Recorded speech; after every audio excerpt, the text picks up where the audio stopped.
Passionate. Come after me. I'm a man. I'm 40. Unflinching. Let's go back to losing. Parking was easier. Unrelenting. They're not going to keep him off the field tonight. Totally. This one has a chance. Dietz.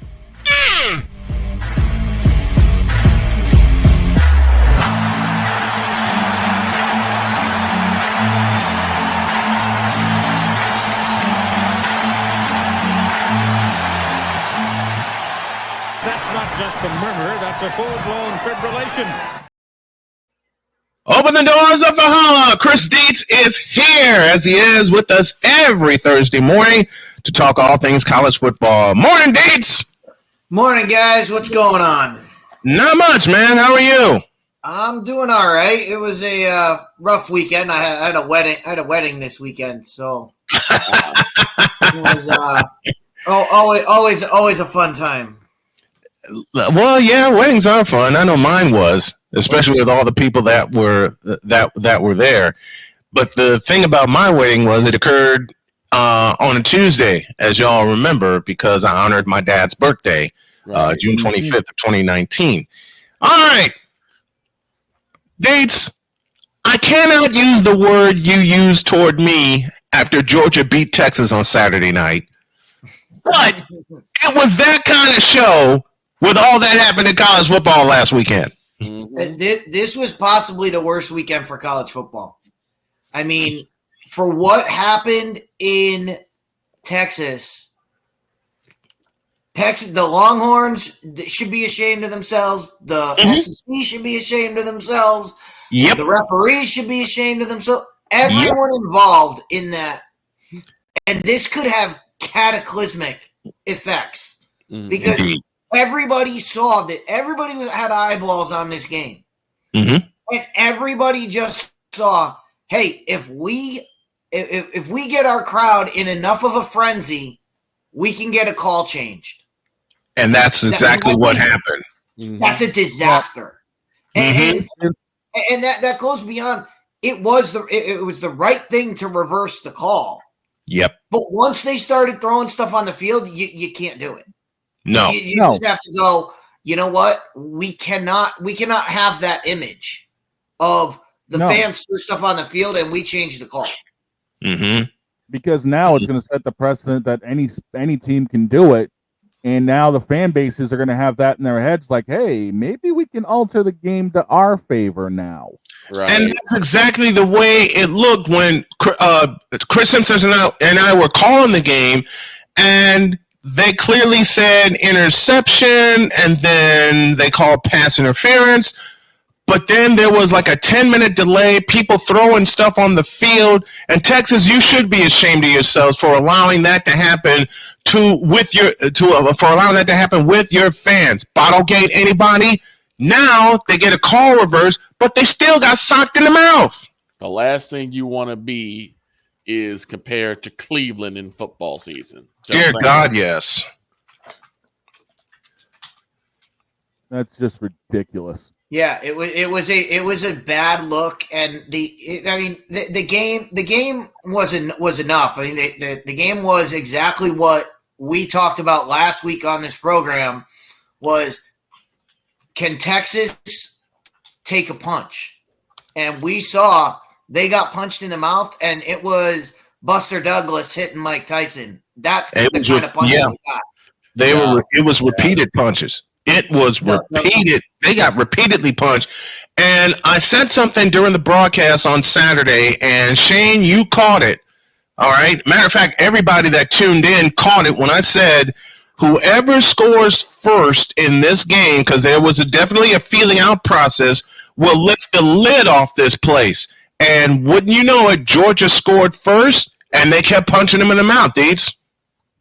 And defense, just Georgia's defense just socked them in the mouth, and it was, like I said, mouth guard out. Texas couldn't get off the mat. Right. This is like watching Rocky Balboa go off against an aging Apollo Creed. Very much an aging Apollo Creed. And is this? We got 3 questions for Dietz. We'll do that.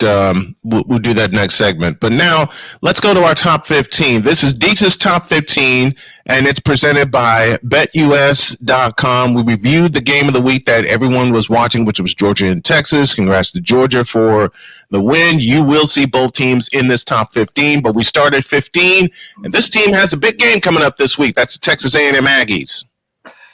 Yeah, the Aggies are slowly crawling their way back in it. Of course, opening loss to Notre Dame, and now they've won 5 straight. So you've got to look at this team, and this team is going to go by the way of the quarterback. Number 14 is the Alabama Crimson Tide. Yeah, well, Alabama is always going to be in the hunt. It was tough. It's going to be tough to keep them out of any kind of contention because they have that win over Georgia. Their losses were I said this to you right after the game. They're 5-0 against all 49 states. They just happen to be 0-2 against the state of Tennessee. They lost to Vanderbilt and they lost to Tennessee. At 13, it's Droids Hoosiers of Indiana. I don't know what you mean, droids. If I'm gonna pick a team in college football, it's gonna be K-State. I'm sorry. Nope, it's Droids Hoosiers at 13. What Indiana is doing right now, it's remarkable, and for them to be undefeated and where they're at, they've got everything in front of them. They sure do, including a trip to Indianapolis should they continue to run the table. At 12, we have the Notre Dame Fighting Irish. Yeah, the Irish, the same thing. They've got that win over Texas A&M, so they've got that in their back pocket. And as long as Texas A&M keeps staying viable, they're going to be looked at okay. Their schedule, they don't have much coming up. I mean, we're going to talk. We'll probably talk about them later on. They do have a game with Navy coming up that is surprisingly a good game because of how well Navy's doing. But other than that, you look at their schedule, it's an easily manageable schedule. It really is. At number 11, we go to Utah and find the BYU Cougars. The Cougars found a way to win on Friday night. They had no business winning that game, and somehow they pull it out. That's the magic of this team, and that's going to be the thing that keeps them. They cannot afford to stumble anywhere. They have to be undefeated, otherwise they're going to get bounced out of this thing. At number 10, we find the Iowa State Cyclones. Talk about a team that shouldn't have won. The same thing goes for Iowa State. If they lose, and this is what the Big 12 has to be so scared of this, that if either one of these teams loses, they're going to struggle to get in. Mm-hmm. They are. At number 9, we find the LSU Tigers. LSU, again, Brock Nussmeier, love this kid at quarterback. He's so big. His arm is so good, and they have the weapons to go get it. So I love watching this team play, and we're going to see them play a big game this weekend. Yes, we do. We see them at Texas A&M in a game that I'll watch. At number 8, speaking of Tigers, we go to the ACC and we find the Clemson Tigers. Yeah, Clemson, same deal with Clemson as I talked about with Texas A&M. Yeah, the opening weekend lost to Georgia. Since then, they've been on fire. So you've got to keep them around. And when you look at teams like this, they fit the mold of what I'm looking for when I rank my teams. Mm-hmm. I know a lot of people are going to say, "Oh, but teams lost."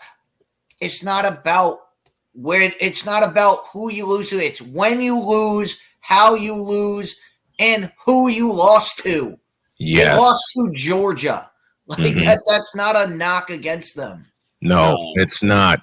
When you lose to the Dogs, you can't count that as a knock against them because it's the Dogs. 2, it's Kirby Smart, like Chris Dietz always says to me off the air, and they're always going to be hanging around. To Columbus we go. At number 7, we find the Ohio State Buckeyes. Yeah, the Buckeyes. The only reason they're down here, and I know a lot of people say, "Oh, their only loss is Oregon." It's not about who Ohio State's lost to. They haven't beaten anybody yet. They have not beaten a single top team yet. But they do have Penn State coming up. They do have Michigan on the schedule. They've got, I'm sure they have some of the Pac-12 guys coming up. So they've got those guys on the schedule. They just have to figure out a way to beat them. But right now, you can't put them anywhere because they don't have the wins that everybody else has. At number 6, we find Cam Ward and the Miami Hurricanes. And this is where that falls in. And again, I'm gonna go back to this every time we do one of these. It's gonna be, who have you beaten to get there? Their best win came this weekend at Louisville. That's not gonna cut it when you look at all these other top teams. It really won't. To number 5 we go, and we find the Tennessee Volunteers. And this is why I say that. Even though the Vols lost against Arkansas, Tennessee just beat Alabama. That's better than any win on Miami's schedule. So even though they have a loss, they still have wins that are way better than anything Miami has. True. Very true. I can dig that. That's why I love your rankings. At number 4, we find the once beaten Texas Longhorns. Yeah, the Longhorns. Look, I know they dropped farther in the national rankings. They dropped really far up. Why you would punish a team for playing a team like Georgia? That's not a punishment. And if anything, they should be vaulted up there because they played that game. Right. I agree. What we want to see in college football. We want to see the top teams playing each other and having it be like, okay, they played each other, the game happened, we'll take it by that. But when you put them against other teams that haven't played anybody, they lost to Georgia. Georgia's a good team. I don't know how. They got a big one coming up at Vanderbilt this Saturday. Dog, you had a point to make. I was actually going to say, dealing with Georgia, not Georgia, but Ohio State, if they beat Oregon, where would they be now? Would they be top 5? If they had beaten Oregon, probably still looking at them at 1 or 2. One of those spots, probably 2, just based on the fact that Georgia has beaten Texas and Clemson, who are both in my top 10 rankings. Yeah. At number 3, we have the Penn State Nittany Lions. They got a big one coming up this weekend. And again, they're kind of falling into the same category, but they have just looked better on the field than I've seen these other teams, but they haven't beaten anybody either. They can easily be jumped and easily be knocked down if they lose a game. At number 2, we find the Oregon Ducks. Yeah, the Oregon Ducks, even though we said it last week when we watched the game, we said it, they did not beat Ohio State. Ohio State beat themselves. They beat themselves. But in the record book, it's still in there as a W, so they get credit for that. And just because of that, they fall into the number 2 spot. And at the number 1 slot, go Dogs. Yeah, I just said it. Georgia has beaten Texas, and they beat Clemson to open the season. And their one loss, they had the lead with like 50 seconds to go at Alabama. They did. And then Alabama came up with a miracle touchdown. The same logic goes. You want those games to be played. Yes. If you're a college football fan, you cannot reward teams for playing nobody. Right. That's going to kill this sport. The sport has to be, we want to see the top teams play each other. We want to see we don't want to see it affect anybody's status, because then you'll never get these games.